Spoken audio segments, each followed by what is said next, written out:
नमस्कार दोस्तों, स्वागत है आप सभी का आपके अपने YouTube channel online study with DK में। और आज हम आपके लिए लेकर आए हैं सीटेट ऑनलाइन एग्जाम जो कि 30 दिसंबर 2021 को संपन्न हुई सेकंड शिफ्ट और सेकंड पेपर। और in second shift second paper में जो भी टॉपिक जो भी प्रश्न हमें उपलब्ध हो पाए हैं उन विद्यार्थियों की मदद से वो सब हम आपके लिए उपलब्ध करवा रहे हैं। तो चलिए और देखते हैं इन सभी में कौन कौन से विषय से कौन कौन से प्रश्न या टॉपिक जो हैं ये पूछे गए हैं। तो बढ़ते हैं आज के हमारे इस वीडियो की ओर। और आपका एग्ज़ाम अभी शेष और आप भी एग्ज़ाम देने जा रहे हैं तो इन टॉपिक को ज़रूर देख कर के जाइएगा ताकि आपके लिए एग्ज़ाम जो है काफ़ी सरल हो जाए और आपको अच्छी तैयारी के साथ आप वहाँ पर पहुँच पाएँ।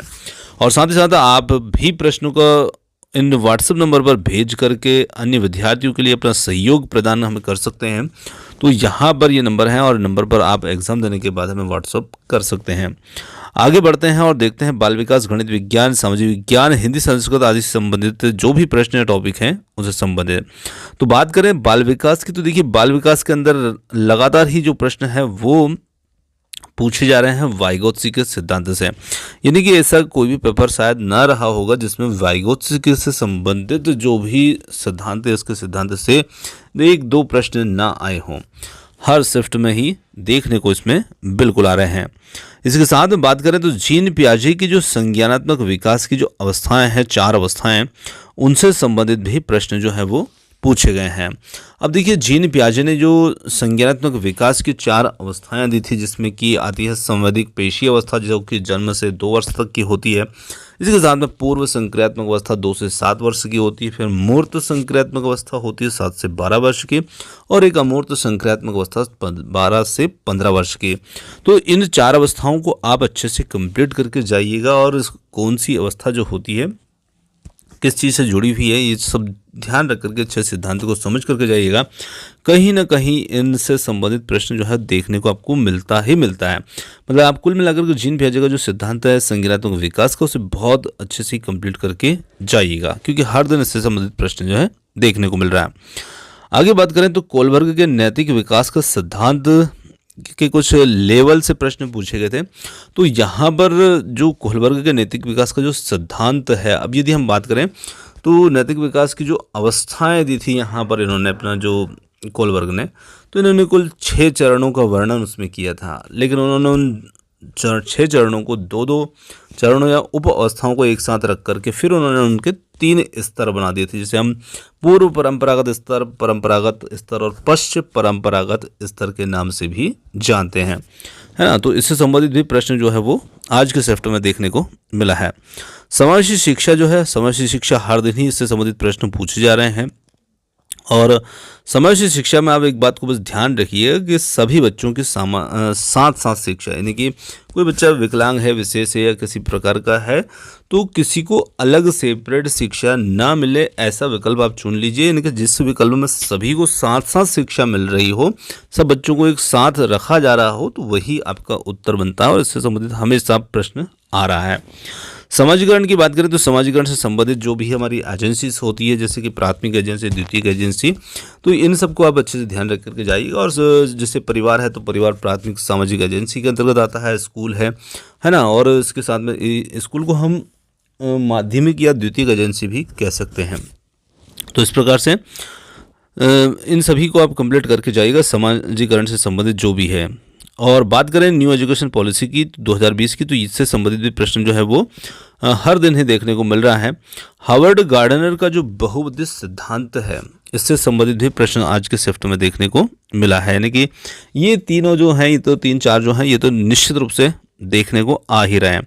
आगे बात करें तो एनसीएफ 2005 से संबंधित प्रश्न भी मिला है। और पठन विकार डिस्लेक्सिया भी जो है ये हर दिन ही आ ही जा रहा है। तो ये भी आप इसे कंप्लीट करके जाइए जो भी विकार है।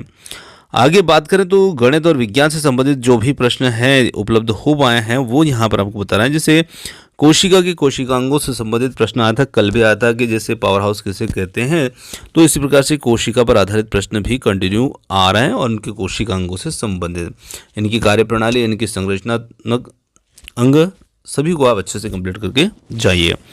आगे बात करें तो रक्त परिसंचरण से संबंधित प्रश्न पूछा गया था, उसकी कार्यप्रणाली से संबंधित जो कुछ प्रश्न थे तो ये भी लगातार ही आ रहे हैं क्योंकि इसके पहले जो था एक उत्सर्जन प्रणाली से संबंधित जो प्रश्न आ रहे थे, अब यहाँ पर रक्त परिसंचरण से संबंधित आ रहे हैं, हृदय से संबंधित विकल्प पूछा गया था, है ना। तो कहीं ना कहीं इन्हें भी आप अच्छे से कंप्लीट ज़रूर करके जाइएगा। फिर परिसंचरण तंत्र यानी कि यही जो था रक्त परिसंचरण तंत्र, इसको कुछ सुमेलित करने के रूप में इस प्रकार से प्रश्न को पूछा गया था। आगे बात करें तो निषेचन की जो प्रक्रिया है, इस पर आधारित भी प्रश्न आज के शिफ्टों में देखने को मिले हैं। और विटामिन से संबंधित प्रश्न लगातार आ रहे हैं। अब विटामिन के रासायनिक नाम है, विटामिन के स्रोत हैं, विटामिन की कमी से होने वाले जो भी विकार जिन्हें हम कह सकते हैं, जो भी इनसे उत्पन्न होते हैं, तो इनसे संबंधित आप सभी चीज़ों को अच्छे से कंप्लीट करके जरूर जाइएगा। कौन सा विटामिन कौन से खाद्य पदार्थ में से प्राप्त होता है, ये सब आप अच्छे से करके जाइएगा। आगे बात करें तो गणित के अंदर वही आपका जो त्रिभुज है, बेलन है, आयत है, कंटिन्यू सेम आ रहे हैं, है ना। तो बेलन पर आधारित, जो बेलन के आयतन पर आधारित हो सकते हैं, त्रिज्या पर आधारित हो सकते हैं, ऊंचाई पर आधारित हो सकते हैं, किसी प्रकार से हो सकते हैं। तो आप बेलन को अच्छे से कंप्लीट करके जाइएगा। आगे बात करें तो त्रिभुज के भीतर कुछ कोण दे दिए जाते हैं, एंगल दे दिए जाते हैं, और इन एंगलों से संबंधित प्रश्न जो लगातार ही देखने को मिल रहे हैं। तो ये भी प्रश्न जो है इस प्रकार के, आप जो भी हैं आपके पास पाठ्यपुस्तक का जो भी है उसमें आप इनको अच्छे से कंप्लीट करके जाइएगा।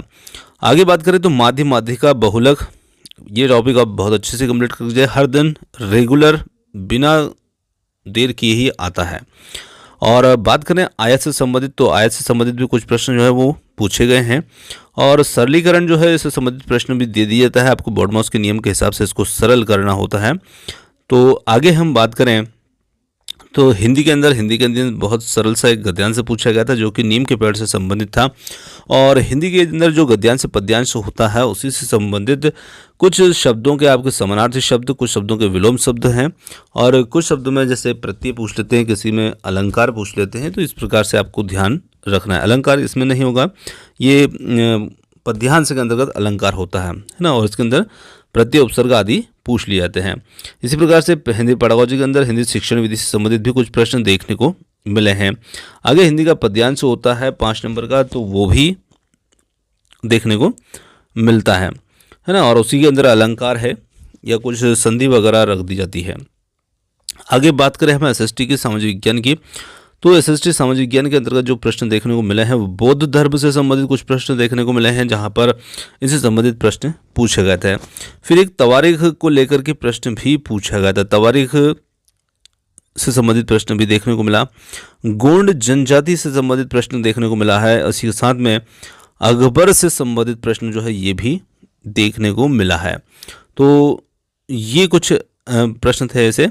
और इसी के साथ में कर्क रेखा का जो प्रश्न है ये लगातार आ रहा है। कर्क रेखा भारत के किन राज्यों से, कितने राज्यों से होकर गुजरती है, कभी इस प्रकार का प्रश्न आता है, तो कभी पूछ लेते हैं कुछ राज्यों के नाम रखेंगे जिनमें 3 से गुजरेगी, 1 से नहीं गुजरेगी, ऐसा भी रख सकते हैं कि किससे नहीं गुजरेगी, है ना। तो अब इसे आप प्रश्न को बहुत अच्छे से कंप्लीट करके जाइएगा। कर्क रेखा जो होती है वो भारत के 8 राज्यों से गुजरती है, जिसमें मध्य प्रदेश, गुजरात, राजस्थान, छत्तीसगढ़, झारखंड, मिजोरम, पश्चिम बंगाल, त्रिपुरा आदि शामिल हैं। आगे बढ़ते हैं और अगले प्रश्न को देखते हैं। तो त्रिपक्षीय संघर्ष को लेकर के भी प्रश्न पूछा गया, त्रिपक्षीय संघर्ष को लेकर के, और सरकार के स्तर से संबंधित किसी प्रकार का प्रश्न पूछा गया था। बाल गंगाधर तिलक का जो नारा है ना, इस लोगों ने इनका स्वराज्य मेरा जन्म सिद्ध अधिकार है और मैं इसे लेकर रहूँगा, इससे संबंधित भी 2 दिन से ये प्रश्न आ ही चुका है ना। तो ये इस प्रकार का प्रश्न भी देखने को मिला है। और रोलेक एक्ट जो है इससे संबंधित प्रश्न भी देखने को मिला है।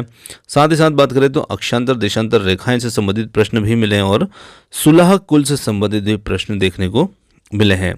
तो दोस्तों ये कुछ ऐसे टॉपिक थे जो आज कुछ विद्यार्थियों के द्वारा से उपलब्ध हो पाए हैं। तो उम्मीद करते हैं कि वीडियो आपके लिए काफ़ी हेल्पफुल रहा होगा, और यदि वीडियो आपको पसंद आया तो वीडियो को लाइक, शेयर, चैनल को सब्सक्राइब कर सकते हैं। आपने जो समय दिया उसके लिए बहुत बहुत धन्यवाद। थैंक्स फॉर वॉचिंग, और मिलते हैं हम जल्द ही एक और नए किसी अगले वीडियो के साथ। धन्यवाद।